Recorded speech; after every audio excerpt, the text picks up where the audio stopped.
पत्र गीता भगवान का 134।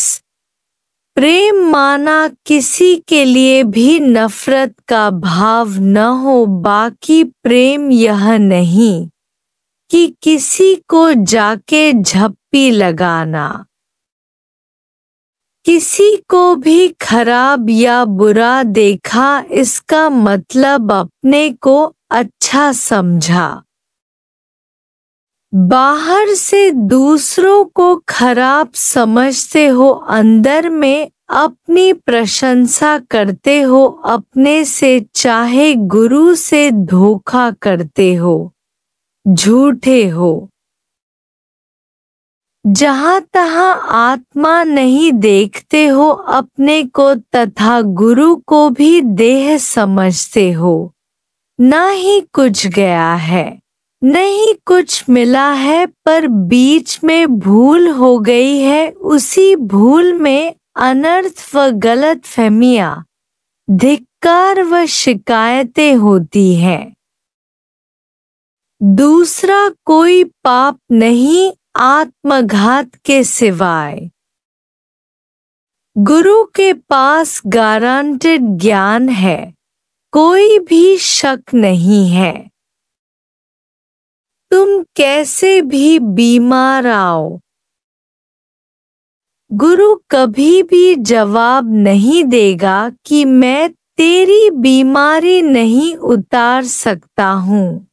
जैसे डॉक्टर जवाब देते हैं कि कैंसर की बीमारी छूटने वाली नहीं है, पर गुरु कभी भी आशा नहीं उतारता है, क्योंकि यह दवा अंदर की है। सर्व रोग का औषध नाम सो भी तेरे हाथ में है। अपनी कृपा चाहिए। ब्रह्मज्ञानी के लिए बाहर की हालत नहीं, अंदर का निश्चय चाहिए। गुरु को कोई निश्चय वाला ही जान सकता है, न कि देहधारी। कल कोलाबा में सुंदरी के पास गए, वहां जब जगह की कमी हुई, कितनी ही साहूकार औरतें आई थी, तो दादा भगवान स्वयं सोफे से उठकर जमीन पर बैठ गए। उनको सोफा पर बैठने को कहा। सब हैरान हो गया। साहूकारों का तो अभिमान ही चूर हो गया। बोला, हमने ऐसा निर्माण गुरु कहीं नहीं देखा है। गुरु सबके साथ नम्रता से चल के नम्रता का गुण सिखाता है। हमारे लिए आदर्श है कि हम भी नम्रता सीखें। हम अभिमानी को इज्जत देकर उसका अभिमान तोड़ते हैं।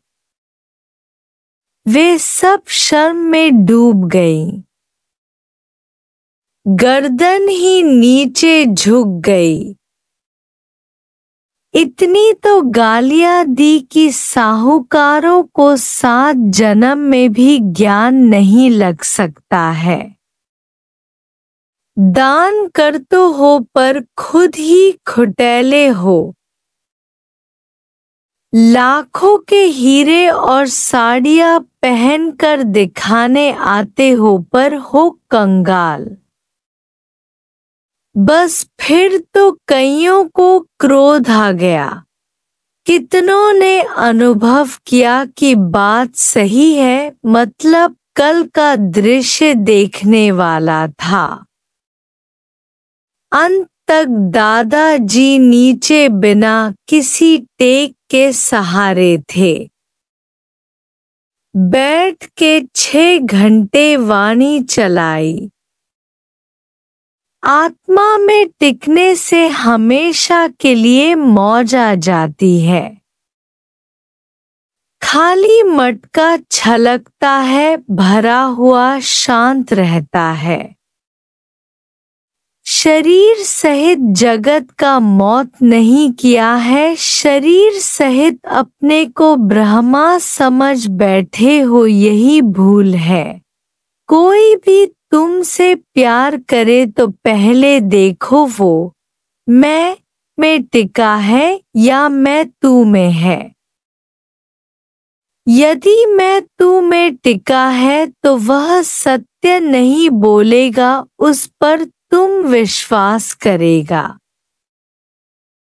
सच्चा केवल गुरु ही हो सकता है, दूसरा कोई भी नहीं। सब मन बुद्धि शरीर में फंसे हुए हैं, सो वो वहीं से बात करेंगे। केवल गुरु ही अद्वैत आत्मा में टिका, सर्वत्र आत्मा, अपना आप देखने वाला, पक्षपात रहित है। उसकी बात पक्की स्टैंप लगी हुई है। जिसको रत्ती मात्र भी देह अध्यास याद है या शरीर की मैं में, जिसका मन जीवित है, वह कभी भी राइट नहीं हो सकता है।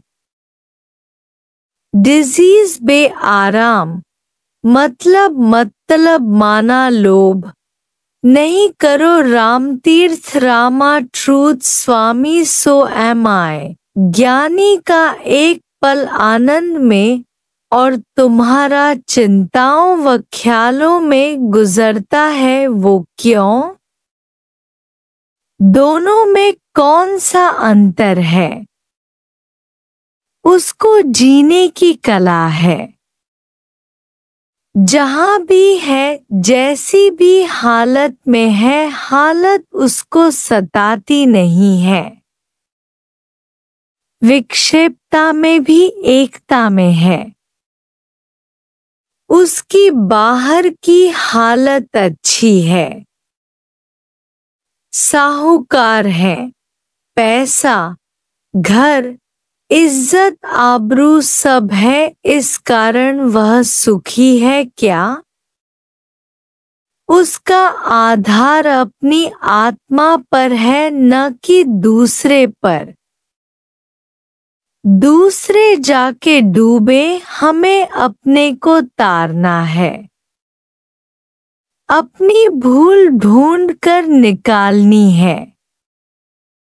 व्यवहार को थोड़ा सा समय देकर फिर सत्संग शुरू करो। 1 मिनट भी बैठकर नाम रूप की बात मत करो।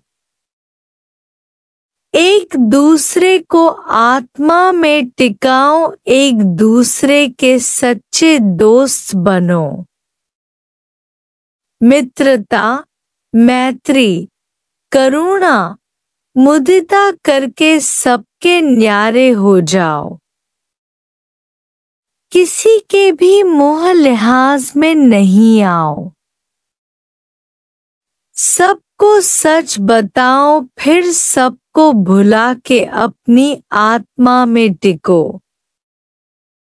दूसरा है ही नहीं।